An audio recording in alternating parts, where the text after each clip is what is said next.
Hello everyone, WhatsApp कैसे हो भाई सभी लोग। This is Gaurav Shrivastava sir, faculty at GATE Chemic institute, author of 15 books and star faculty of India, 9+ years of teaching experience, 8500+ hours already taught in classroom programs and online platforms. Today I am here to start a new lecture on chemical technology, यानी कि आज हमारा chemical technology पे lecture number 1 होगा और बहुत ही detail में इस सब्जेक्ट को हम पढ़ने वाले हैं। आई नो कि आपसे अभी तक जब भी इंटरव्यू में कोई भी बच्चा जाता होगा तो केमिकल टेक्नोलॉजी को अपना फेवरेट सब्जेक्ट नहीं बताता होगा कि sir please ask me questions from chemical technology. But इस लेक्चर सीरीज को, इस कंप्लीट लेक्चर को आपको देखने के बाद से डेफिनेटली टोटल जिस सीरीज में जितने भी लेक्चर्स हैं उसे देखने के बाद आप इंटरव्यू में बेफिक्र होकर बोलोगे sir please ask me problems from this subject. Full GATE Chemic के वीडियो कोर्सेज के लिए कैसी भी क्वेरी हो you can call or WhatsApp on this number, या डायरेक्टली आप फिलहाल वेबसाइट पे जाके हमारे exams.gatechemic.com या www.gatechemic.com पे जाके परचेज भी कर सकते हो। And you can also download our app, या ऐप पे भी देख सकते हो, अपने लैपटॉप कंप्यूटर पे भी आप देख सकते हो। ध्यान रखना प्ले स्टोर पे हमारे 2 ऐप हैं, एक आपकी टेस्ट सीरीज के लिए है और रिकॉर्डेड लेक्चर्स के लिए है, और एक आपका ऐप है उसमें रिकॉर्डेड लेक्चर्स भी मिलते हैं एंड प्लस आपका लाइव क्लासेस भी उस पर लगनी स्टार्ट होंगी। ठीक है, सिलेबस इस सीरीज में क्या क्या कवर करने वाले हैं, सो ये एंटायर सिलेबस जो आपका गेट का है वो सब कुछ हम यहाँ कवर करेंगे with full process description including flow sheets, GATE PYQs, future expected questions in GATE and interview questions. यानी कि हर एक लेक्चर सीरीज में, हर एक लेक्चर सीरीज के हर एक लेक्चर में, लेक्चर के लास्ट में आपको हम ये बताएंगे क्या क्या न्यू क्वेश्चंस इस लेक्चर से आपके बन सकते थे। ये लेक्चर सीरीज गेट वालों के लिए IFS, BTech semester examinations, interviews या नॉलेज पर्पस, हर एक पर्पस से बहुत ही ज्यादा बेनिफिशियल है। So in this lecture series we fill every topic with crystal clear concept. छोटे से छोटा टर्म भी अगर हम मेरे मुंह से निकलेगा तो उसका भी सारा का सारा कॉन्सेप्ट एकदम क्रिस्टल क्लियर होगा आपके लिए। ठीक है, सुपर क्रिस्टल क्लियर। नो आगे अगर हम बात करें, सो इनऑर्गेनिक केमिकल इंडस्ट्रीज के अंदर आपके sulphuric acid, phosphoric acid, chloroquine industry, ये आपका 3 सिलेबस में लिखा है। कैसे हम पढ़ेंगे अपनी पूरी जर्नी आपको बता देते हैं, चूंकि आपका लेक्चर नंबर 1 है तो स्टार्टिंग का हम 3 से 4 मिनट इसमें लेंगे अभी। ठीक है, लेक्चर नंबर 1 है। सो इसमें हम क्या देखेंगे, सबसे पहले हम देखेंगे सल्फर इंडस्ट्री। सल्फर इंडस्ट्री में बहुत कुछ देखेंगे। सल्फर इंडस्ट्री, इसके प्रोडक्शन मेथड्स जैसे Frasch process, Claus process, finish process, ये सारे मेथड्स क्या होते हैं। देन फास्फोरिक एसिड में भी हम पूरा फास्फोरस से लेके फास्फोरिक एसिड तक जाएंगे। इसमें सल्फ्यूरिक एसिड, ओलियम, इनके यूजेस क्यों बनाते हैं, कैसे बनाते हैं, क्या प्रॉब्लम्स आती हैं, सब कुछ देखेंगे। क्लोरोक्विन इंडस्ट्री भी देखेंगे। क्लोरोक्विन इंडस्ट्री में क्या, जैसे सोडा एस वगैरह हो गए, caustic soda, hydrogen, chlorine, hydrochloric acid, bleaching powder, ये सब कुछ आपका क्लोरोक्विन इंडस्ट्री में आता है। तो सबसे पहले नंबर पे यानी कि हम यही देखने वाले हैं, इनऑर्गेनिक केमिकल इंडस्ट्री। इसके बाद से हम आपको क्या पढ़ाएंगे, सेकंड नंबर पे हम आपको पढ़ाएंगे नेचुरल प्रोडक्ट्स इंडस्ट्रीज। इसमें हम क्या क्या आपको पढ़ाएंगे, सबसे पहले हम स्टार्ट करेंगे शुगर से, कुछ मीठा हो जाए पहले। ठीक है, उसके बाद से पल्प एंड पेपर इंडस्ट्री पढ़ेंगे, देन ऑयल एंड फैट्स। ढेर सारे क्वेश्चंस भी साथ साथ देखते हुए चलेंगे। थर्ड नंबर पे आपका आएगा फर्टिलाइजर। फर्टिलाइजर में हम सबसे पहले फर्टिलाइजर के सारे फंडामेंटल्स को जानेंगे, लाइक यूसीवी क्या होता है, फर्टिलाइजर्स किस तरह से आप इसे क्लासिफाई करते हो, सब कुछ फुल डिटेल में। Then ammonia, urea, SSP, TSP, इस पे थोड़ा हमारा ज्यादा अटेंशन होगा क्योंकि ये डायरेक्टली आपके सिलेबस में लिखा हुआ है। इस इंडस्ट्री को बहुत ज्यादा डिटेल में आपको बताने वाले हैं। देन फोर्थ नंबर पे हम क्या देखेंगे, पॉलीमरेशन इंडस्ट्री। इसे फुल डिटेल में देखेंगे। पहले पॉलीमरेशन के बारे में आपको पूरा बताया जाएगा कि क्या है पॉलीमराइजेशन, कितने तरह से होते हैं, जैसे एडिशन, कंडेंसेशन, फिर एडिशन का आपका जो रेडिकल वाला पार्ट आता है, bulk, suspension, emulsion, solution, polymerisation, वो सारे टर्म्स भी देखेंगे। क्लासिफाई करेंगे, थर्मोसेटिंग, थर्मोप्लास्टिक, कैसे कैसे उसे आप क्लासिफाई करते हो, कौन सा फैक्टर होता है, क्रॉस लिंक पॉलीमर क्या होता है, बेल शेप पॉलीमर क्या होता है, बहुत सारे टर्म्स देखेंगे। मतलब कुछ भी छोड़ने वाले नहीं है। और खास अटेंशन फिर किस पे रहेगा हमारा, विद फ्लोशीट, पॉलीप्रोपाइलिन पे रहेगा, पॉली इथाइलिन पे रहेगा, पीवीसी पे होगा, पॉलिस्टर, सिंथेटिक फाइबर्स, आपको सिंथेटिक फाइबर्स जैसे पॉलिस्टर्स वगैरह हो गए, और या आप ये नायलॉन 6, नायलॉन 6, डेक्रॉन वगैरह हो गए, सब कुछ आप इसी के अंदर पढ़ोगे। आपके ये रेयन वगैरह, विस्कस रेयन वगैरह हो गए, सेलुलोजिक फाइबर जिसे आप कहते हो। तो बहुत ही डिटेल में इसे भी हम देखने वाले हैं, फुल डिटेल में। ठीक है, पूरी फीलिंग के साथ आपका वादा है ये आपसे हमारा कि हर एक टॉपिक को आप फुल्ली फील करोगे। और कमेंट सेक्शन में भी हम चाहेंगे कि आप अपनी फीलिंग्स को जरूर बताइएगा हमें। ठीक है, मिसलेनियस इंडस्ट्रीज भी हमने एक पार्ट रखा है जो सिलेबस में नहीं लिखा है, बट उसके बावजूद कुछ ऐसे पार्ट जो पास्ट में हमें ऐसा लगता है कि पूछे गए हैं या उससे क्वेश्चंस आ सकते हैं, तो उसे भी हम एट लास्ट यहाँ कवर करेंगे ढेर सारे क्वेश्चंस के साथ। ठीक है, बुक्स के रूप में आप 2 बुक इसके लिए ले सकते हो। एक आप मेरे द्वारा लिखी हुई गौरव श्रीवास्तव बाय गौरव श्रीवास्तव केमिकल टेक्नोलॉजी, और केमिकल टेक्नोलॉजी ड्राइडन, ये आपके बहुत इंपॉर्टेंट बुक है। सो यह बुक भी जनरली एक अच्छे केमिकल इंजीनियर्स के पास तो होनी चाहिए। ठीक है, इस बुक में आपको ढेर सारे मेरे द्वारा बनाए हुए न्यू क्वेश्चंस भी मिलेंगे। सोशल नेटवर्किंग साइट्स पे भी आप हमें फॉलो कर सकते हो, इस पर हम ज़्यादा टाइम नहीं देंगे। सो इसे आप स्क्रीनशॉट ले लेना और फॉलो कर लेना। जैसे ये यूट्यूब चैनल आप देख रहे हो गौरव श्रीवास्तव सर नाम से है। टेलीग्राम चैनल पे भी आप ज्वाइन कर सकते हो। अगर आपको चैनल खोजने पे नहीं मिलता है, feel free to ask us for channel link. इस नंबर पे आप एक व्हाट्सअप कर देना 9451707049। इस पे आप व्हाट्सअप कर देना कि sir I want your Telegram link, ठीक है, for discussion and for of channel. ठीक है, तो चलो फेसबुक है, इंस्टा, ट्विटर, हर जगह आप फॉलो कर सकते हो हमें। सल्फर इंडस्ट्री, चलो स्टार्ट करते हैं हम लोग। So I believe in God, I believe in almighty. So let's start the subject with the name of God. So sulphur industry, इसमें हम क्या क्या पढ़ने वाले हैं आपको बता दें। सबसे पहले सल्फर के बारे में बहुत सारी डिटेल्स आपको देंगे, कैरेक्टरिस्टिक्स, इसके बारे में क्या क्या प्रॉपर्टीज हैं, कैरेक्टरिस्टिक्स क्या क्या है, वो सारे टर्म्स आपको बताएंगे। देन यूजेस वगैरह क्या हैं, तरह तरह के सल्फर्स होते हैं, उन सबको आपको बताएंगे। इसके प्रोडक्शन मेथड्स बताएंगे, बहुत ही डिटेल में इसे देखने वाले हैं, जिसमें से आपका पहला लेक्चर होगा ये प्रोडक्शन मेथड्स वगैरह सल्फर और इसके प्रोडक्शन मेथड, ये आप लगभग 2 लेक्चर में हम इसे कवर करने वाले हैं। ठीक है, फिर आपका तीसरा लेक्चर जो आपका होगा वो सल्फ्यूरिक एसिड, ओलियम और इसके मैन्युफैक्चरिंग मेथड्स पे होगा। और इन सारे लेक्चर्स में ही हम न्यू ऑब्जेक्टिव टाइप क्वेश्चंस भी देखेंगे और इंटरव्यू के क्वेश्चंस भी देखेंगे। और लास्ट लेक्चर में जो सल्फर इंडस्ट्री का लास्ट लेक्चर होगा उसमें हम पीवाईक्यूज भी देखेंगे कि सिंस 1987 कितने सारे पीवाईक्यूज इस सल्फर इंडस्ट्री से पूछे गए हैं। ठीक है, और फ्यूचर एक्सपेक्टेड प्रॉब्लम्स तो आप हर एक लेक्चर में देखने वाले। सल्फर स्टार्ट करने के पहले आपको बता दें, आप अपनी कॉपी पे बार बार लिखोगे सल्फर सल्फर सल्फर, तो क्या स्पेलिंग लिखोगे, तो इसके 3 स्पेलिंग्स होती हैं, एक SULFUR, एक SULPHUR, एक होता है SULPUR।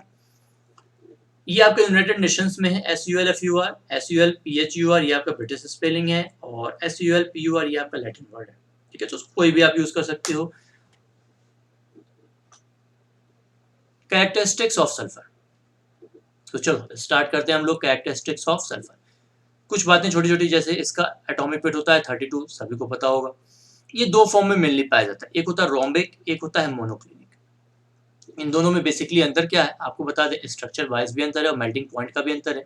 रोम्बिक का मेल्टिंग पॉइंट आपका होता है 112 डिग्री सेल्सियस, वही मोनोक्लिनिक का आपका होता है 119 डिग्री सेल्सियस, यानी कि मोनोक्लिनिक आपका ज़्यादा हाई टेम्परेचर पे जाके मेल्ट करता है। अब आपसे अगर कोई पूछ दे कि जमीन के अंदर जो हमारा एलिमेंटल सल्फर डिपॉजिट पाया जाता है वो रोम्बिक है कि मोनोक्लिनिक है, तो आपके मुंह से सीधे सीधे निकल जाना चाहिए कि सर इट्स रोम्बिक। वाई, क्यों? क्योंकि देखो पहले स्ट्रक्चर आपको बता दें, रोम्बिक का स्ट्रक्चर कुछ यूं होता है, ये आपका रोम्बिक है सिंपली।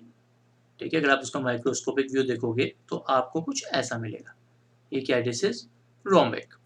और इस रोम्बिक सल्फर को अगर आप 369 केल्विन यानी कि अप्रोक्सीमेटली 96 डिग्री सेल्सियस कन्वर्ट करके देख लेना, 273 ऐड करते हो तो केल्विन में कन्वर्ट हो जाता है, हीट कर दो तो यही आपका rhombic sulphur needle like shape के सल्फर में कन्वर्ट हो जाता है। और इस नीडल लाइक सल्फर को ही आप कहते हो मोनोक्लिनिक सल्फर, ये लगभग आपका ट्रांसपेरेंट होता है जो आपका मोनोक्लिनिक फॉर्म में आ जाता है। तो अगर कोई आपसे पूछे कि भाई क्यों जमीन के अंदर रोम्बिक पाया जाता है, तो आप ध्यान रखना 369 केल्विन के नीचे स्टेबल फॉर्म में रोम्बिक सल्फर होता है, और 369 केल्विन के ऊपर, ध्यान से सुनना, this all golden words, okay. So 369 kelvin के नीचे रोम्बिक सल्फर, 369 केल्विन के ऊपर मोनोक्लिनिक सल्फर। ग्रेट, 369 केल्विन के नीचे स्टेबल है रोम्बिक, 369 केल्विन के ऊपर स्टेबल है आपका मोनोक्लिनिक सल्फर। और जमीन के अंदर जनरली क्या है आपका, it's monoclinic sulphur. Periodic table की बात करोगे तो ग्रुप 16 में है, आपके अर्थ के क्रस्ट में यह 5th मोस्ट कॉमन एलिमेंट है बाय मास, यानी कि हमारे अर्थ के क्रस्ट में भी अच्छी खासी मात्रा में पाया जाता है। यूनिवर्स की बात करोगे तो यूनिवर्स में इसका प्लेस 10th है, और 10th का मतलब बहुत ही ज्यादा मात्रा में यानी कि यूनिवर्स में पाया जाता है। कोई पूछे कि सर फर्स्ट नंबर पे क्या है, तो आप बता सकते हो फर्स्ट नंबर पे क्या है यूनिवर्स में, हाइड्रोजन। ठीक है, बिग बैंग थ्योरी पढ़ा है आपने ना, सो अप्रोक्सीमेटली 98% तो आपका हाइड्रोजन और हीलियम ही है। ठीक है, आपके इस यूनिवर्स में। सो हाइड्रोजन फर्स्ट पे, हीलियम सेकंड नंबर पे, ऑक्सीजन थर्ड पे, और हमारा यह जो सल्फर है वो किस पे है, sulphur on 10th। Human body में भी ये आपका 8th प्लेस है।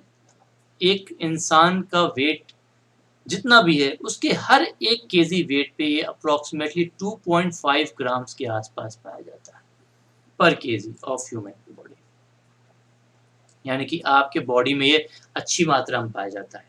आपको पता है आपके जो बाल होते हैं, बाल में भी ये पाया जाता है। एक आदमी का बाल होता है, हेयर होता है ब्लैक, एक का थोड़ा सा ब्लैक नहीं होता है, ब्राउनिश टाइप में होता है। तो जिसका बाल ब्राउनिश में होता है, सीधी सी बात है, आप समझ सकते हो उसके बाल में सल्फर ज़्यादा होता है, और जिसका ब्लैक है उसके बाल में सल्फर कम होता है। इस सल्फर का यूज़ आप एंटी डैंड्रफ शैम्पू और कंडीशनर्स को बनाने में भी करते हो। कलर की बात करोगे तो आप सभी जानते हो इसका कलर येलो होता है, लेकिन आज आपको हम एक और बात बता दें कि जब यह लिक्विड फॉर्म में जैसे-जैसे जाता है या रेड की तरफ भागता जाता है इसका कलर, और नियर 200 डिग्री सेल्सियस पे ये ब्लड रेड टाइप का आपको दिखाई देता है। जब आप सल्फर को जलाते हो तो सल्फर को जलाने पे सल्फर डाइऑक्साइड गैस बनती है। जब आपका यस जलता है, यस प्लस O2 क्या बन के तैयार हो गया, SO2, और यह ब्लू कलर की फ्लेम के साथ जलती है। सल्फर की जनरली कोई स्मेल नहीं होती है, इट इज़ ऑडरलेस। लेकिन आप देखोगे कहीं भी अगर सल्फर डिपॉजिट किया गया है तो आप पाओगे कि उसमें से स्मेल आ रही है। वो स्मेल कैसी होती है, एक सड़े हुए अंडे की भांति, रोटन है। ये क्यों होती है, ड्यू टू H2S गैस, उसके अंदर से जो आपकी H2S गैस निकल रही है इसकी वजह से। इसके डिपॉजिट की बात करोगे तो यह आपका अंडरग्राउंड में भी पाया जाता है, जमीन के अंदर जिसका एलिमेंटल फॉर्म में भी डिपॉजिट है। यह हमारे वोल्केनीज के भी आसपास पाया जाता है, मिनरल स्प्रिंग्स वगैरह के भी आसपास पाए जाते हैं।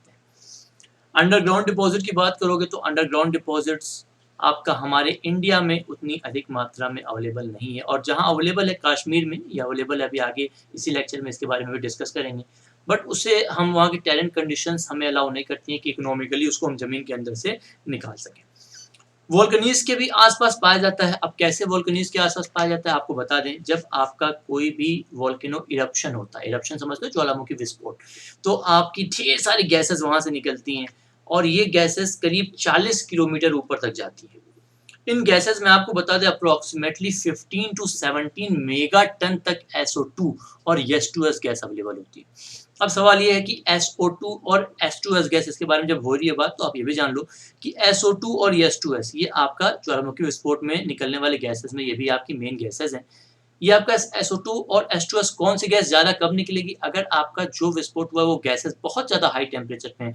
अप्रोक्सीमेटली अगर ये आपके 1200 डिग्री सेल्सियस के आसपास हैं तो SO2 ज़्यादा निकलती है, और H2S अगर आपका 650 डिग्री सेल्सियस के आसपास गैसेस निकल रही हैं तो आपकी H2S ज़्यादा निकलती है। तो यही सब कुछ आपका लावा के साथ आके अंदर सेटल डाउन होता है, जिससे आपके ज्वालामुखी के आसपास ढेर सारा सल्फर का डिपॉजिट भी पाया जाता है। आप देखोगे ज्वालामुखी जो वोल्केनोज होते हैं उसके आसपास से बहुत सारी इंडस्ट्रीज सल्फर को लेके जाती हैं। पूरा वहाँ ढेर सारे हज़ारों हज़ार वर्कर लगे होते हैं जो लगातार ऐसे सिंपल सा अगर ये है, ऐसे छीनी ऐसे मार-मार के निकालते हैं, और उसके बाद डोलची सी रहती है उसमें उठा-उठा के रखते हैं और कंधे पे टाँग के, चूँकि आपका भाई वो पहाड़ टाइप का होता है ना, पहाड़नुमा, तो वहाँ पे आप गाड़ी तो सीधे से ट्रक तो जा नहीं सकती, तो बहुत लंबी दूरी तक ये अपने कंधों पे रख के सल्फर को ट्रांसपोर्ट करते हैं। ठीक है, अच्छा एक बात बताओ, अगर आपका कोई वोल्केनो इरप्शन हो रहा है तो क्या कभी आपने ये सोचा है कि इससे आपके एटमॉस्फेयर के टेम्परेचर पे क्या फ़र्क पड़ता होगा? आपके प्लैनेट पे एटमॉस्फेयर के टेम्परेचर पे क्या फ़र्क पड़ता होगा? ये टेम्परेचर बढ़ता होगा या घटता होगा? डेफ़िनेटली हम जानते हैं आप में से अधिकतर बच्चा यही सोच रहा होगा कि भई इतनी सारी हीट निकल रही है तो डेफ़िनेटली टेम्परेचर बढ़ता होगा, लेकिन केस जस्ट उल्टा है। जब भी आपको वोल्केनो इरप्शन होता है तो ये भी क्वेश्चन आपका इंटरव्यू में पूछा जाता है, क्योंकि जब आपके मुँह से निकलता है वोल्केनो वगैरह तो पूछ लेते हैं।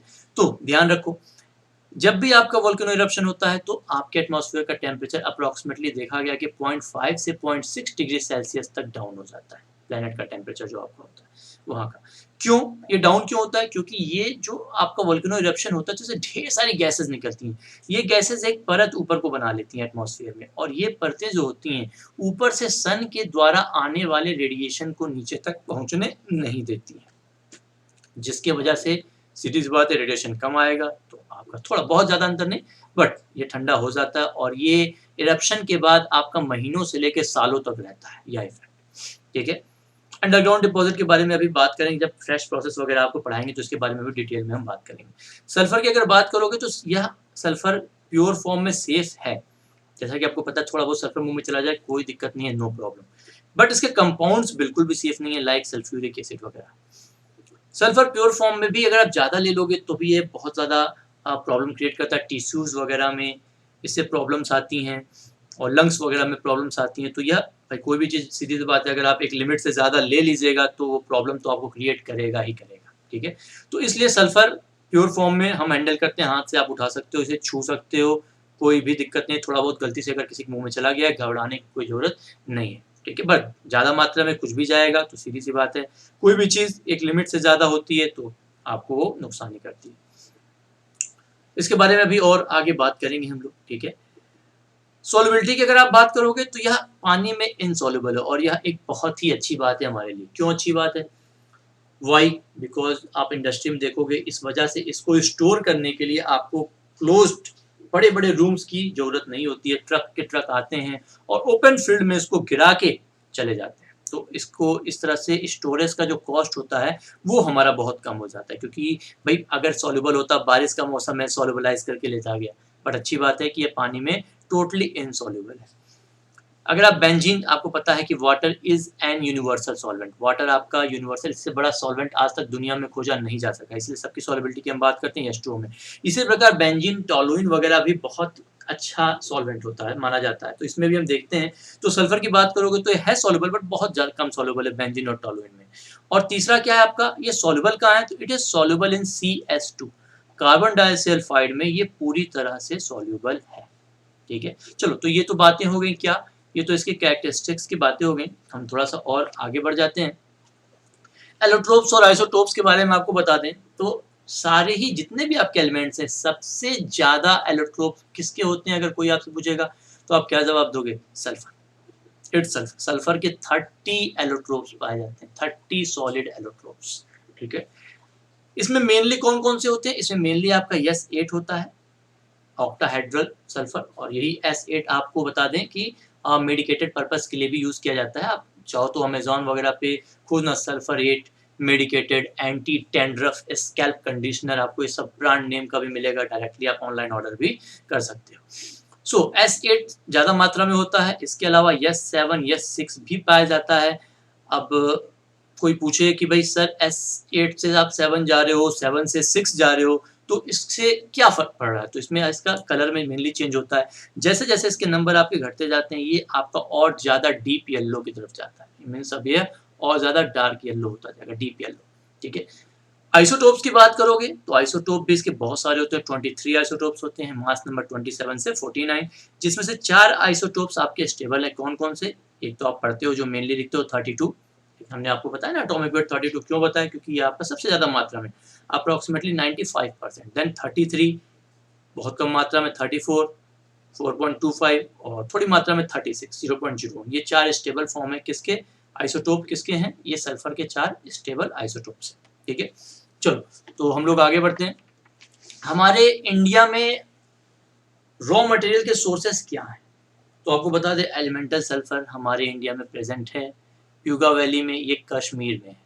यह आपका कश्मीर में है, लेकिन वहाँ की कंडीशंस, जो टेरेन कंडीशंस हैं, उसकी वजह से इसे हम इकोनॉमिकली ज़मीन के अंदर से निकाल नहीं सकते हैं। दैट इज़ व्हाई हमारे पास एक तरह कह लो कि एलिमेंटल सल्फर के द्वारा हम सप्लाई अपनी पूरी नहीं कर पाते हैं। ज्वालामुखी, वोल्केनो वगैरह भी आपकी अवेलेबल हैं और डेक्कन ट्रैप वगैरह वेस्ट सेंट्रल इंडिया में आपका पड़ता है। बट हम अपना मेन जो प्राइमरी रॉ मटेरियल के रूप में सल्फर मेनली कहाँ से प्राप्त करते हैं, अगर कोई पूछे, और ये गेट में पूछा हुआ क्वेश्चन भी है, ये गेट में पूछा हुआ आपका प्रॉब्लम भी है, ठीक है। सो हमारा मेन सोर्स क्या है? कोई ठीक नहीं, ये पूछा है तो किस दिन आपसे ये भी पूछ दे, ठीक है। तो हमारा मेन सोर्स क्या है? हमारा मेन सोर्स है फ्रॉम रिफाइनरीज, और रिफाइनरीज से हम जिस मेथड के द्वारा निकालते हैं उसी मेथड को आप क्रॉस प्रोसेस कहते हो। इस प्रोसेस को भी डिटेल में पूछेंगे और ये भी आपके गेट के PYQ में पूछा हुआ है, ठीक है। तो बहुत सारे क्वेश्चंस पूछे हुए हैं, उन सबको भी हम डिस्कस करेंगे आगे चल के। चलो, हम सल्फर को प्रोडक्शन मेथड्स पढ़ेंगे, बट ये सब पढ़ने के पहले हम पहले आपको इसके यूजेस बताना चाहेंगे कि सल्फर के मेन यूजेस क्या है। अप्रोक्सीमेटली 85 टू 90% सल्फर तो आपका जो भी बनता है वो सारा का सारा मैन्युफैक्चर करने में चला जाता है H2SO4 को। देन सल्फर को रबर वल्केनाइजेशन एजेंट के रूप में भी आप यूज करते हो। आप जानते हो रबर वल्केनाइजेशन में क्या होता है? रबर वल्केनाइजेशन में जब आप रबर के अंदर सल्फर को ऐड करते हो, तो ये आपका क्या है? ये आपका क्रूड रबर है, नेचुरल रबर, क्रूड रबर। इसमें जैसे ही आपने सल्फर को ऐड किया, सल्फर को ऐड करते ही यह रबर को थोड़ा हार्ड बना देता है। क्या होता है? रबर को यह हार्ड बना देता है। रबर की रिजिडिटी, ड्यूरेबिलिटी, ये सारे जो फैक्टर्स हैं, हार्ड रबर विथ, अब इसके क्या होगा? ड्यूरेबिलिटी भी बढ़ जाएगी, रिजिडिटी भी बढ़ जाएगी, ठीक है। तो ये होता है वल्केनाइजेशन ऑफ रबर। और इसमें हम कैसे करते हैं वल्केनाइजेशन? आप करते हो इसे सल्फर की मदद से। ये सारे क्रम्स भी आपसे पूछे जाते हैं। देन थर्ड वन है गन पाउडर। आपने गन पाउडर सुना होगा, बंदूक की गोली में जो भरा जाता है जनरली गन पाउडर, ठीक है। तो गन पाउडर में आप जानते हो मेनली क्या होता है? इसके अंदर आपका होता है सल्फर, चारकोल, सल्फर, चारकोल और KNO3। इसमें सल्फर और चारकोल मेन फ्यूल का काम करते हैं और ये ऑक्सीडाइजर का काम करता है। जैसे जब अंदर आपका विस्फोट होता है तो ऑक्सीजन की मात्रा कहाँ से मिलेगी? ऑक्सीजन कैसे जाएगा? तो यही इस मिक्सचर को ही आप क्या कहते हो? सल्फर, चारकोल और KNO3, पोटेशियम नाइट्रेट, इसे आप क्या कहते हो? इसे आप कहते हो गन पाउडर। ये आपका व्हाइट कलर का होता है, ठीक है। और देन सल्फर डाइज वगैरह भी आप बना सकते हो इससे। सल्फर डाइज के लिए क्या लेते हो? सल्फर डाइज के लिए आप जनरली लेते हो डाई नाइट्रोफिनॉल, डाई नाइट्रोफिनॉल, और साथ साथ आप लेते हो सोडियम सल्फाइड, सोडियम सल्फाइड, और इन दोनों को आप हॉट वाटर में ऐड कर देते हो। तो जैसे ही ऐड करते हो ब्लैक कलर की डाई बन जाती है। और भी बहुत सारी डाइज आप बनाते हो सल्फर की मदद से, सल्फर के कंपाउंड्स की मदद से। लाइक आप चाहो तो इससे ब्लैक के अलावा और भी अदर कलर्स लाइक ब्राउन या डार्क ब्लू वगैरह भी बना सकते हो, ठीक है। पुट्टीज वगैरह को बनाने में भी सल्फर का यूज किया जाता है। पल्प एंड पेपर इंडस्ट्री में भी आपने सुना होगा, जो लिकर्स वगैरह होते हैं, ठीक है, लिकर्स, उसमें भी आपका सल्फर का यूज किया जाता है। मैग्नीफाइड लिकर आपने सुना है ना? मैग्नीफाइड लिकर, मैग्नीफाइड लिकर में आपका क्या होता है, कैसे बनता है? वहाँ मैग्नीशियम को जलाया जाता है। मैग्नीशियम चमकीली रोशनी के साथ जल के MgO बनाता है। ये MgO को पानी में डालते हैं तो MgO का इसका ट्वाइस बनाता है। वहीं सल्फर को जलाते हैं तो SO2 बनाता है। SO2 को पानी में डालते हैं तो H2SO3 बनाता है। और इन्हीं दोनों को जब आप मिला देते हो तो मैग्नीशियम का जो सल्फेट आपका बन के तैयार होता है, वही क्या होता है? वही आपका वहाँ मेन लिकर होता है, डाइजेस्टिव लिकर, ठीक है, सल्फाइड प्रोसेस में। सल्फेट और सल्फाइड मेथड आपको आगे पढ़ाएंगे। सल्फर की कंक्रीट भी बनाई जाती है। कंक्रीट समझते हो? जैसे आपने सुना होगा सीमेंट वगैरह की कंक्रीट बनाई जाती है। सीमेंट हो गया, ब्रोकन रॉक्स हो गए, उससे आपने जमीन बना के तैयार कर ली। सल्फर की भी जमीन बनाई जाती है। उसमें क्या होता है? इसमें सल्फर को मेल्ट करा दिया जाता है। इसमें क्या होता है? सल्फर को मेल्ट करा दिया जाता है। सीमेंट, वाटर, ये दोनों ही चीजें सल्फर कंक्रीट के लिए जरूरत हमें नहीं है। इसमें ना तो हमें सीमेंट चाहिए, ना तो हमें सीमेंट चाहिए, और ना ही तो हमें इसमें पानी चाहिए। तो अब सवाल ये है कि सल्फर की कंक्रीट आपकी बन के तैयार कैसे होती है? तो सल्फर में आपके ग्रेवल्स हो गए, क्रश्ड रॉक्स हो गए, सैंड्स वगैरह भी आप मिला लेते हो और फिर उसमें सल्फर डाल देते हो। सल्फर आपका 12 से 25% तक डाला जाता है और फिर से हीट किया जाता है और हीट करने के बाद ठंडा कर दिया जाता है। इस प्रकार ये बहुत जल्दी, सीमेंट और वाटर वाली कंक्रीट तो धीरे-धीरे अपनी स्ट्रेंथ को प्राप्त करती है, लेकिन ये आपका बहुत ज़्यादा जल्दी अपनी स्ट्रेंथ को प्राप्त कर लेता है। अब सवाल ये है कि सल्फर की कंक्रीट को आप क्यों बनाना चाहते हो? तो सल्फर की कंक्रीट आपको बता दें, ऐसे जगहों पे हम यूज़ करते हैं जहाँ एसिड रेजिस्टेंस हमें चाहिए, जहाँ लगातार एसिड्स वगैरह निकल रहे हैं और इसके प्रति हमें रेजिस्टेंस चाहिए। लेकिन इसकी खराबी भी है कि ये हीट के प्रति रेजिस्टेंस नहीं दिखाता है।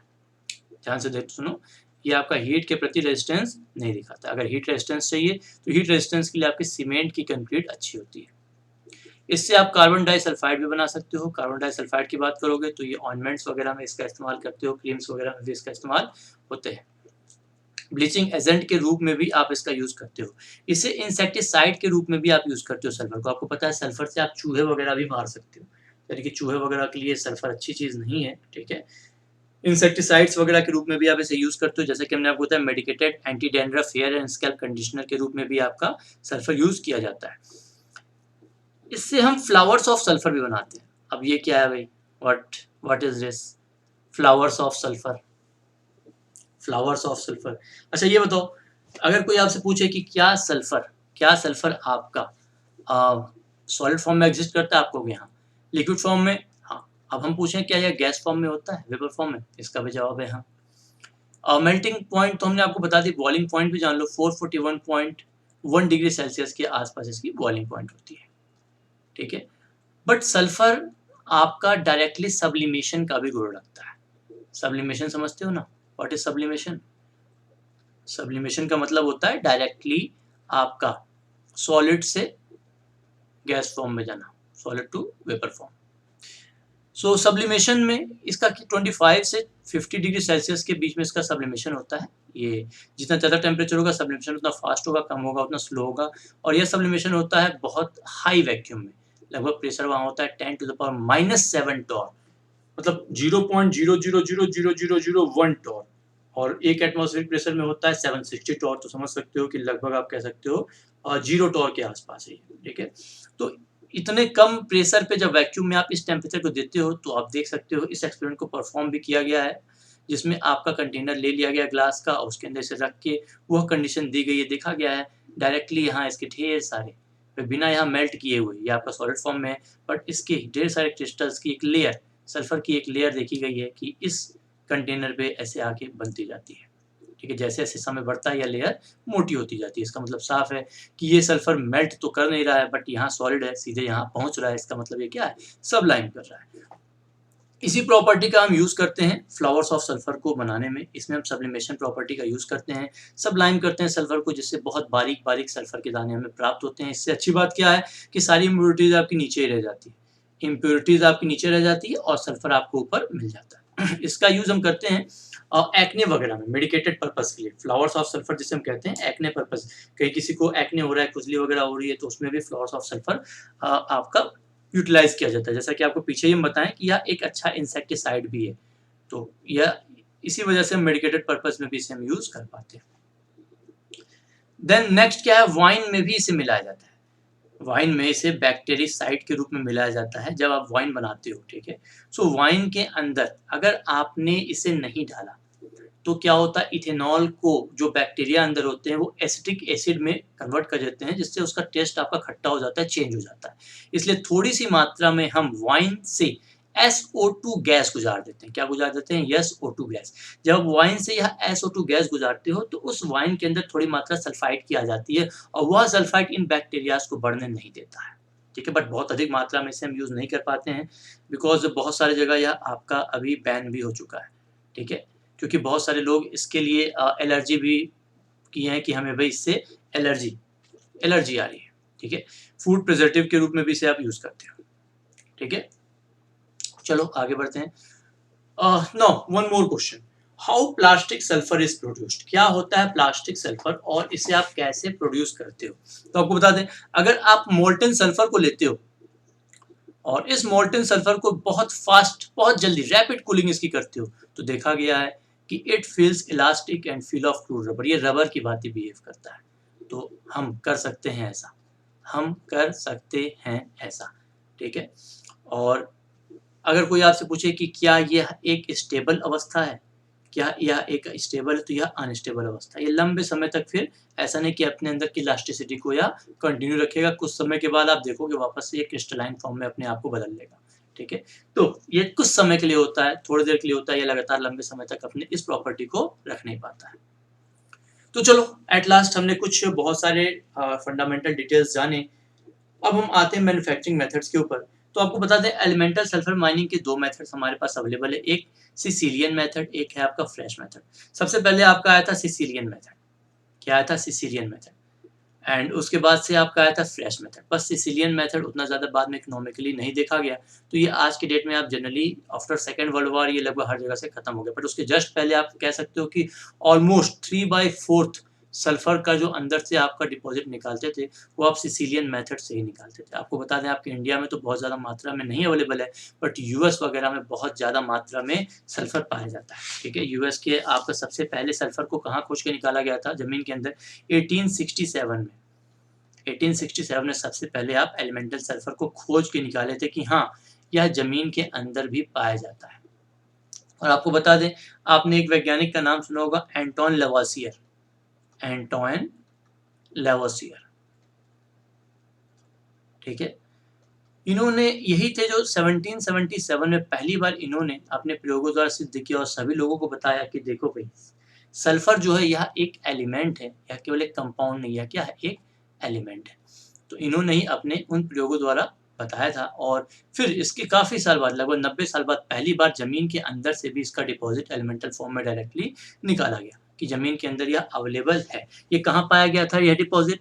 ये आपका यूएस में पाया गया था 2 जगह पे। एक है आपका ये नाम आपको याद नहीं रखने हैं, ठीक है, लुइसियाना एंड टेक्सास। ये आपकी इन्फॉर्मेशन के लिए केवल बता रहे हैं कि यूएस में आपका सबसे पहले खोज के निकाला गया था। और देन 24 दिसंबर 1894 यह वह डेट है जिस दिन सबसे पहली बार एलिमेंटल सल्फर को जमीन के अंदर से बाहर निकाला गया था।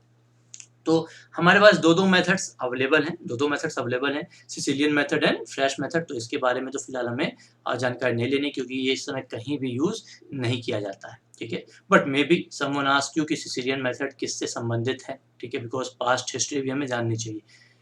बट अभी हम क्या यूज करते हैं, फ्रेश मेथड। तो इसके बारे में भी हम डिटेल में आपको भी बताएंगे, इसी लेक्चर में बताएंगे, बहुत ज्यादा डिटेल में हम देखने वाले हैं। देन S2S कन्वर्जन प्रोसेस से कैसे आप सल्फर को प्राप्त करते हो, क्लॉस प्रोसेस कहलाता है। ये गेट में पूछा हुआ क्वेश्चन भी है। कैटलिस्ट वगैरह क्या है, एक्सो होता है, एंडोथर्मिक होता है, कौन सा एक्सो होता है, कौन सा एंडो होता है, ये सारे टर्म्स आपके गेट में भी पूछे जा सकते हैं और कुछ पूछे गए भी हैं और इंटरव्यू के भी क्वेश्चन ये बनते हैं। देन आयरन पायराइड से भी हम इसे बनाते हैं जिसे फिनिश प्रोसेस कहते हो, तो इसके बारे में भी हम डिटेल में देखेंगे। फिलहाल इस वाले लेक्चर में हमारी कोशिश होगी कि एलिमेंटल सल्फर माइनिंग को हम अच्छे से कंप्लीट कर पाएं। देन सेकेंड लेक्चर में हम इन दोनों को कवर करेंगे, ठीक है। एलिमेंटल सल्फर की माइनिंग कैसे की जाती है, तो आपको बता दें इसमें 3 कंसेंट्रिक पाइप्स यूज की जाती हैं। अभी इसका फिगर भी फ्लोशीट आपको दिखाते हैं। और ये पाइप्स, पहले आपको कुछ छोटी-छोटी बातें बता दें, ये पाइप्स आपकी जनरली कार्बन स्टील की बनी होती हैं। अक्सर गेट में आपका मैटर ऑफ कंस्ट्रक्शन से क्वेश्चन पूछा जाता है। तो इस पूरे ही लेक्चर सीरीज में जो भी आपके फुल ये एंटायर सिलेबस हमने क्रिएट किया बनाया है, इस बात को ध्यान में रख के बनाया है कि एक भी क्वेश्चन आपके छूटेंगे नहीं। जो पैटर्न है उस पैटर्न के अकॉर्डिंग भी हम सब कुछ यहाँ पे डिस्कस करने वाले हैं।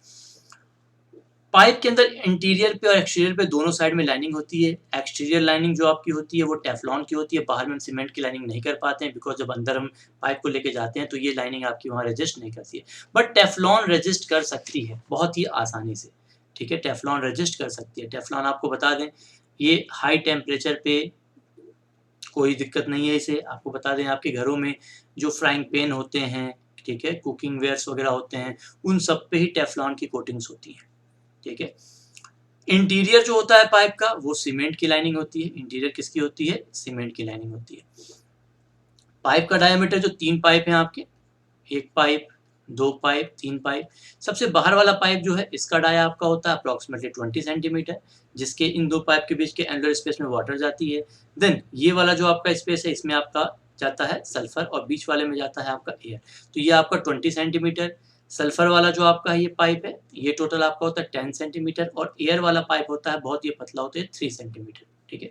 पाइप की लेंथ अप्रोक्सीमेटली जिस जगह पे आप देख रहे हो कितना नीचे डिपॉजिट है सल्फर, उस बेस पे डिपेंड करती है। इसकी लेंथ आपके अप्रोक्सीमेटली 150 टू 750 मीटर के आसपास होती है। सो यहाँ आइए इसे हम समझते हैं कि क्या है, किस तरह से एलिमेंटल सल्फर की माइनिंग की जाती है। तो ये जो मेथड आप पढ़ने वाले हो ये कौन सा मेथड है, this is fresh method, this is fresh method.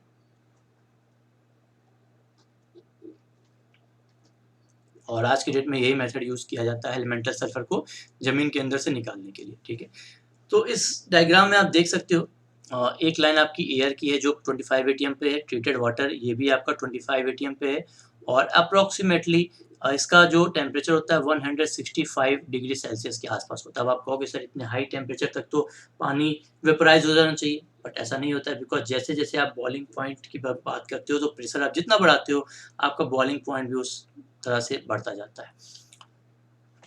और पानी के बारे में अगर आपको बता दें तो बॉइलिंग पॉइंट जो आपकी होती है, बॉइलिंग पॉइंट ये प्रोपोर्शनल होती है। Boiling point at P pressure at P ATM is proportional to boiling point at 1 atm, boiling point at 1 atm multiplied by double root of pressure and also this pressure must be in atmosphere। ये empirical equation type है, ठीक है।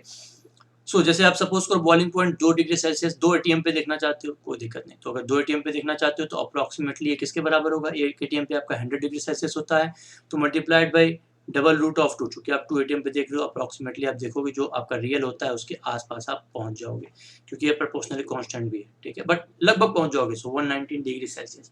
तो जैसे-जैसे आप जैसे एक ATM पे आपने देखा 100 डिग्री सेल्सियस था, जब ये 2 एटीएम हो गया तो ये आपका 119 डिग्री सेल्सियस हो गया। तो यानी कि जैसे-जैसे आप बॉइलिंग पॉइंट की बात करते हो, प्रेशर बढ़ाते हो, तो बॉइलिंग पॉइंट भी आपका इंक्रीज़ करता जाता है। अब इस मेथड की बातें कर लो और रुको कलर चेंज कर लेते हैं इंक का एंड देन इसे हम आगे देखते हैं। तो इस मेथड की अगर आप बात करो तो इसमें आप एयर ले रहे हो, ट्रीटेड वाटर ले रहे हो और वाटर को यहाँ आप हीट कर रहे हो। 3 कंसेंट्रिक पाइप्स आप देख सकते हो यहाँ लगी हुई हैं। ये पाइप आपके कास्ट आयरन की बनी होती हैं और आउटसाइड में भी इसकी लाइनिंग होती है, इनसाइड में भी लाइनिंग होती है। तो ये वाला जो पाइप है आपका, ये पहला वाला पाइप, इसका डाया होता है अप्रॉक्सिमेटली 20 सेंटीमीटर और ये जो आपका है, इसका डाया है आपका 10 सेंटीमीटर और ये जो आपकी अंदर वाली है इसका डाया है आपका 3 सेंटीमीटर, जो एयर के लिए दी गई है। ये ज़मीन के अंदर चली गई है, मतलब समझ रहे हो? मतलब इसके आस-पास ये क्या है? आस-पास ये आपकी सैंड्स वगैरह सॉइल वगैरह, रॉक, पेबल्स जो भी ये बगल में, ये ज़मीन के अंदर आपकी डाल दी गई है, ठीक है? जहाँ तक आपका सल्फ़र है, तो सल्फ़र के डिपॉज़िट तक आप देख सकते हो कि ये वाटर डाला और ये सल्फ़र के डिपॉज़िट पे जाके आपका पूरा वाटर फैल गया, जिससे सल्फ़र मेल्ट कर गया। रेड से हमने दिखाया है मेल्टेड सल्फ़र को, ठीक है? तो जिससे सल्फ़र आपका मेल्ट कर गया और ये आपका हाई प्रेशर पे जा रहा है इस वाले पाइप से। ध्यान से देखना, इस वाले पाइप से क्या जा रहा है? ये हाई प्रेशर से वाटर जा रहा है। ये वाटर अंदर पहुँच रहा है और चूँकि ये 165 डिग्री सेल्सियस पे है और ये जो आपका अंदर है, इसका मेल्टिंग पॉइंट अप्रॉक्सिमेटली आपका 112 डिग्री सेल्सियस ही है। तो सीधी-सी बात है, ये आपका तुरंत अंदर जो सल्फ़र है, ये मेल्ट कर जाएगा। मेल्ट कर जाएगा, मेल्ट करते ही अब इसे बाहर निकालना है हमारा सेकंड स्टेप में, तो बाहर कैसे निकालते हैं? अब हम इसमें एक सेंटर वाली जो पाइप होती है, इसमें हम हाई प्रेशर पे एयर दे देते हैं और देख सकते हो एयर भी लगभग उसी प्रेशर पे है जिस प्रेशर पे आपकी वाटर है।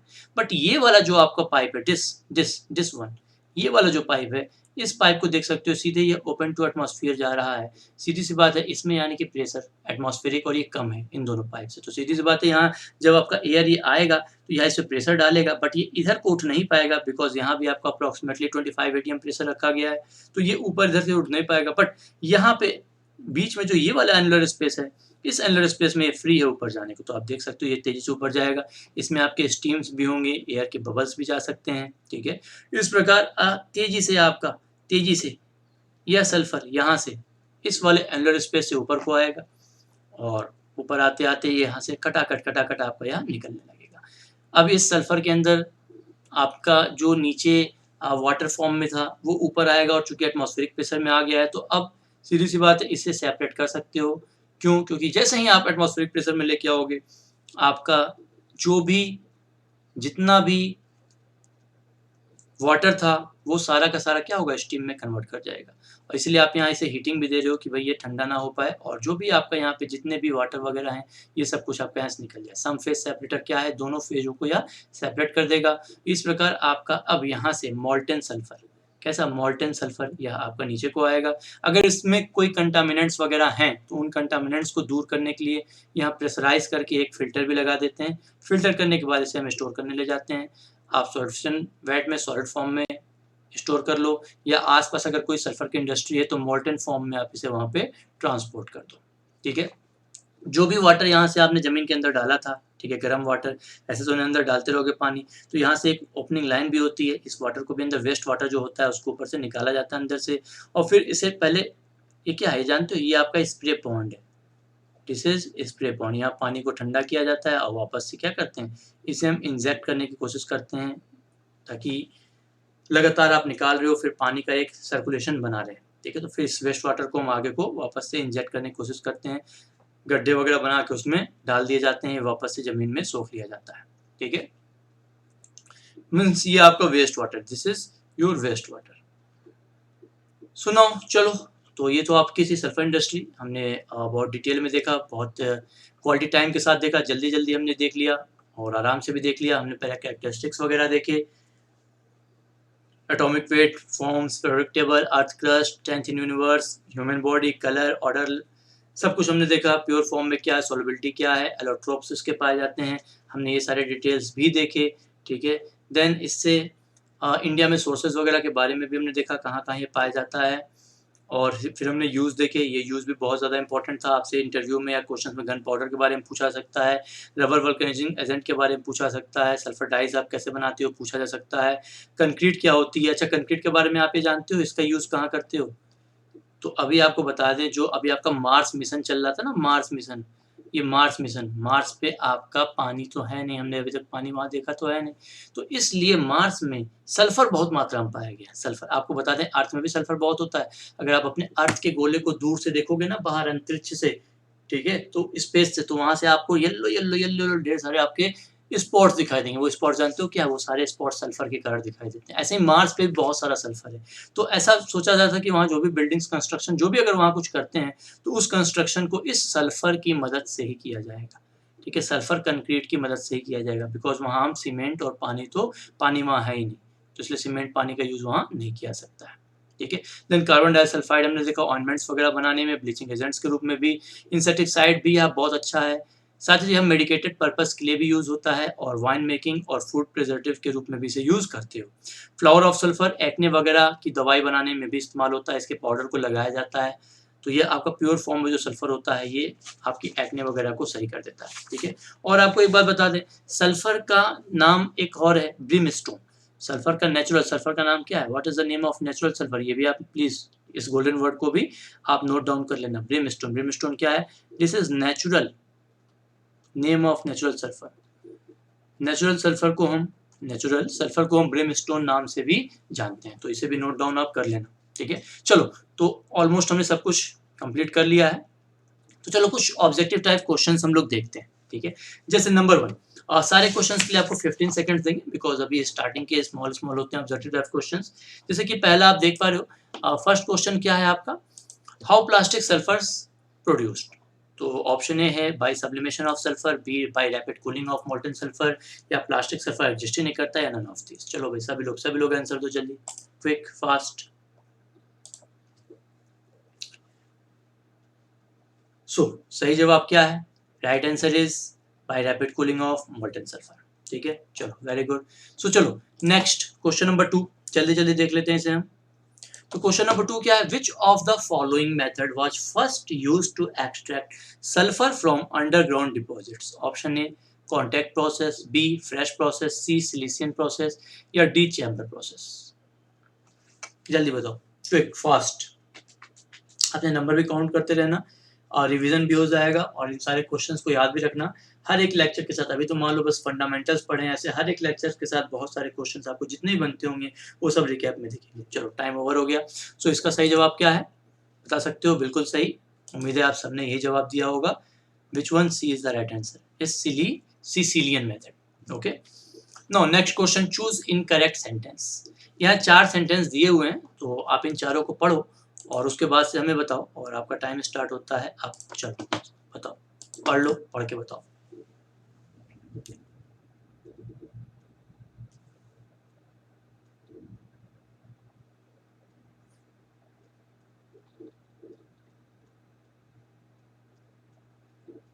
चलो time up.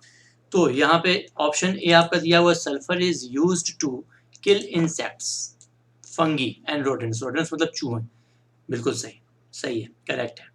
Sulphur is used in skin disease, बिल्कुल सही, एक्ने वगैरह को सही करने में यूज किया जाता है। Sulphur is highly soluble benzene than CH2, ऐसा नहीं, हमने आपको बताया था ना कि सल्फर आपका CH2 में ज्यादा सॉल्युबल होता है, बेंजीन में लेस सॉल्युबल होता है, यानी कि यही वाला आपका स्टेटमेंट रॉन्ग है। ठीक है, so C is the right answer for this problem. चलो next, flowers of sulphur is made by, चलो जल्दी बताओ, क्विक फास्ट।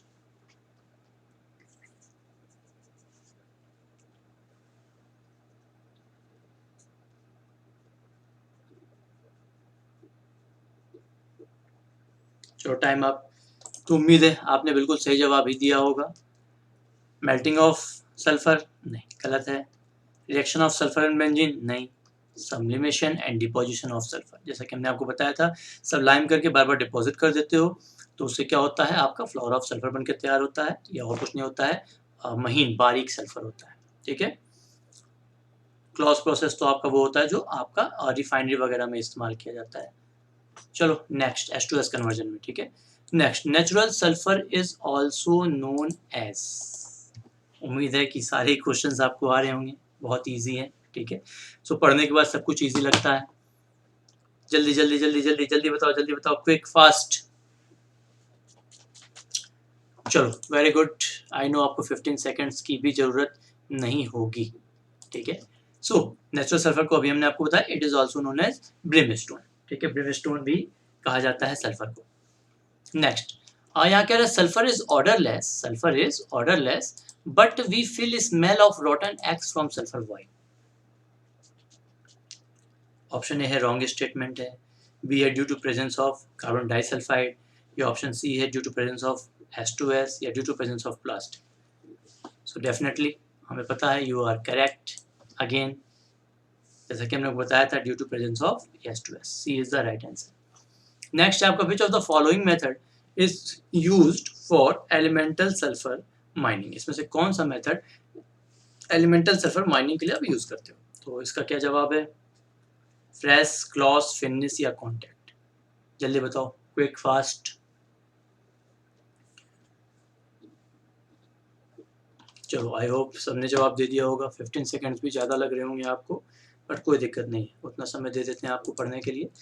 तो फ्रेश प्रोसेस बिल्कुल सही है, is the right answer. Claus process H2S conversion वाला होता है और ये आपका पायराइट्स वाला होता है, अभी से दिमाग में इसे बैठा लो, ठीक है। और कॉन्टैक्ट प्रोसेस तो आपका H2SO4 के लिए, सल्फ्यूरिक एसिड के लिए होता है, ठीक है। सो नेक्स्ट क्वेश्चन नंबर 8 यहाँ कह रहा है which of the following method is used to produce sulfur from H2S conversion in refineries। अभी हमने आपको बता दिया ये तो, ठीक है। सो चलो इसके लिए वेट करने की जरूरत नहीं है क्योंकि अभी जस्ट कहा, बिल्कुल सही। हमें उम्मीद है इतने में आपने जवाब दे दिया होगा। 5 seconds is more than enough. Fresh नहीं है, क्लॉस, फिनिश, कॉन्टैक्ट। तो इसका सही जवाब क्या है? क्लॉस प्रोसेस, ठीक है। ये गेट में पूछा हुआ क्वेश्चन भी है। अब कह रहा है finish process of sulphur manufacture is, इसके लिए 15 सेकंड्स आपको देंगे कि कौन सा एक्सो है कौन सा एंडो है। तो ये अभी हमने आपको पढ़ाया नहीं है, बट चलो देखते हैं कि आप में से, और नेक्स्ट में इसे हम बताएंगे, बट चलो देखते हैं आप में से कौन कौन बता पाता है। जल्दी बताओ।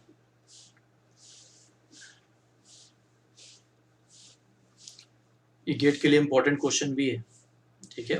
वो तो फंडामेंटल्स थे, ये मोर इम्पोर्टेंट है। इस तरह क्वेश्चन आते हैं गेट में, ठीक है। तो चलो ये भी क्वेश्चन का आंसर आपको बता देते हैं। चलो देखते हैं आप में से कितने बच्चों ने सही जवाब दिया था। फिनिश प्रोसेस की अगर आप बात करोगे सल्फर मैन्युफैक्चरिंग का, तो फिनिश प्रोसेस आपका एंडोथर्मिक होता है, ठीक है। डिटेल में इसके बारे में हम नेक्स्ट लेक्चर में देखने वाले हैं। और क्रॉस प्रोसेस की बात करोगे तो ये आपका टोटल अगर मिलाओ तो ये आपका एक्सोथर्मिक होता है। So which one of the following correct answer? B is the right answer. चलो बहुत अच्छे, धीरे धीरे बड़े क्वेश्चंस की तरफ हम लोग जा रहे हैं। सो नेक्स्ट क्या पूछ रहा है? नेक्स्ट पूछ रहा है आपसे फॉर बैक्टीरियासाइड ऑफ वाइन मेकिंग क्या करते हो? Small amount of SO2 added, small amount of H2SO4 added, small amount of CO2 added या small amount of elemental sulfur is added। क्या जवाब है इसे? याद आ रहा है कुछ? अभी पढ़ाए हैं। चलो बहुत अच्छे, रिकैप आप अपने दिमाग में लेके आ रहे हो, अच्छी बात है। I am very happy. So of course small amount of SO2 added, इसे आप बबलिंग करा देते हो जिससे सल्फाइड्स बन जाते हैं और अंदर अब बैक्टीरिया वगैरह आपके नहीं रह जाते हैं। और वो बैक्टीरिया नहीं रहते हैं तो इथेनॉल जो होता है आपका वाइन में, उस इथेनॉल को एस्टिक एसिड में कन्वर्ट नहीं कर पाते हैं, जिससे आपका टेस्ट वगैरह वाइन का गड़बड़ाता, खराब नहीं होता है, ठीक है। चलो next, black sulphur dyes are formed by the reaction between. चलो भाई बताओ, जल्दी बताओ, किसका किसका रिएक्शन कराए थे? जल्दी बताओ, जल्दी जल्दी जल्दी जल्दी। लास्ट 10 सेकेंड्स, 10 सेकेंड्स, जल्दी, quick fast, quick quick quick quick, जल्दी करो जल्दी। चलो time up time up time up time up. So which one of the right answer, कौन सा करेक्ट है? So it's C. अभी हमने आपको बताया था dinitrophenol sodium sulphide in hot water, ठीक है। चलो नेक्स्ट पूछ रहा है in Frasch process of elemental sulphur mining, in fresh process of elemental sulfur mining pipe material is made up of dash with exterior lining of dash। चलो बताओ जल्दी, exterior lining की बातें हो रही है, जल्दी जल्दी जल्दी जल्दी जल्दी बताओ।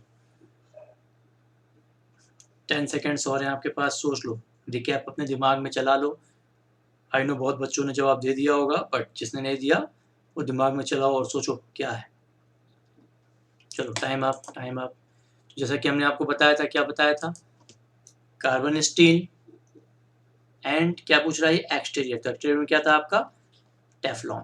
और यही चीज़ अगर आपका इंटीरियर पूछता तो इंटीरियर में आपका ये वाला आंसर सही होता, carbon, steel and cement. Okay, next, main constituents of gun powder is, gun powder में मेनली क्या होता है? चलो जल्दी बताओ, quick fast.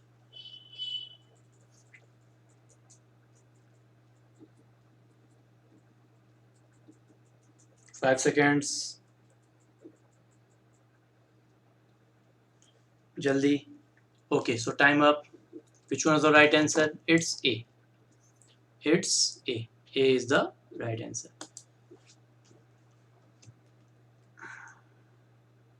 Wait a minute.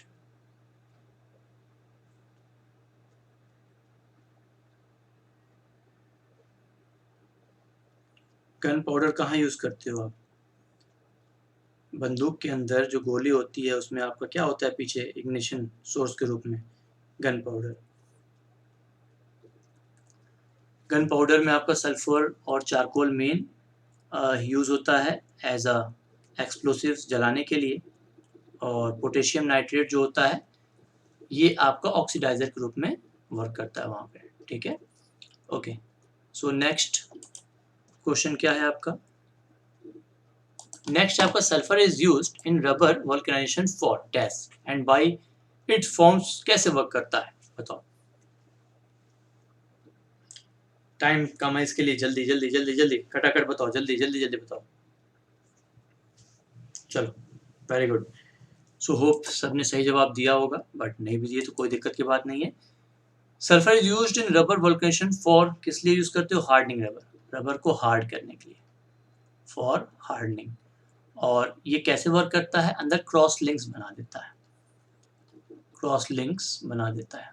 जैसे क्रॉस लिंक पॉलीमर आपने पढ़ा है ना, क्रॉस लिंक्स क्या होते हैं? एक ये है आपका, फिर यूं है, तो ये इससे ये जुड़ा रहेगा, ये वाला इससे जुड़ा रहेगा, ठीक है। तो ये क्या है? क्रॉस कर करके, ये इसे कहते हैं क्रॉस लिंक। तो इसके अंदर जब ये क्रॉस लिंक्स आते हैं तो वो आपका हार्ड हो जाता है रबर, और इसी प्रोसेस को हम कहते हैं रबर वल्केनाइजेशन, ठीक है। ये जब आपको हम रबर इंडस्ट्री पॉलीमर पढ़ाएंगे तो वहाँ भी इसके बारे में एक बार हम लोग डिस्कशन करेंगे, ठीक है।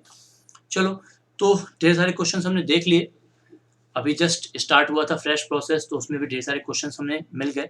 अब इंटरव्यू में अगर आप इस सब्जेक्ट को फेवरेट सब्जेक्ट बताते हो तो क्या क्या आपसे पूछा जा सकता है क्वेश्चंस?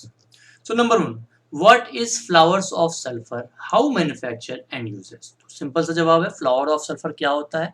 सल्फर को बार बार सब्लाइम करो, डिपॉजिट करो, इस तरह से इसे बनाया जाता है, और इसका यूज क्या है? मेडिकल पर्पस के लिए, फॉर एक्ने वगैरह, स्किन डिजीजेस वगैरह को सही करने के लिए इसका यूज किया जाता है। नेक्स्ट है, which method is used for elemental sulphur mining? तो हमारे पास दो मेथड्स हैं, बट आज की डेट में आप क्या यूज करते हो?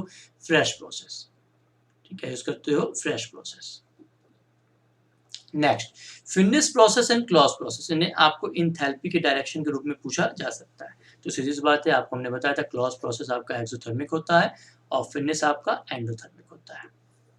सॉल्युबिलिटी ऑफ सल्फर से रिलेटेड भी आपसे क्वेश्चन पूछा जा सकता है, तो आप सीधे से कहोगे H2O में या इनसॉल्युबल है, CH2 में या सॉल्युबल है, और बेंजीन टॉलुइन, इन चार में इसका जानना जरूरी होता है, ठीक है। बेंजीन और जो टॉलुइन है इसके अंदर या लेस सॉल्युबल है।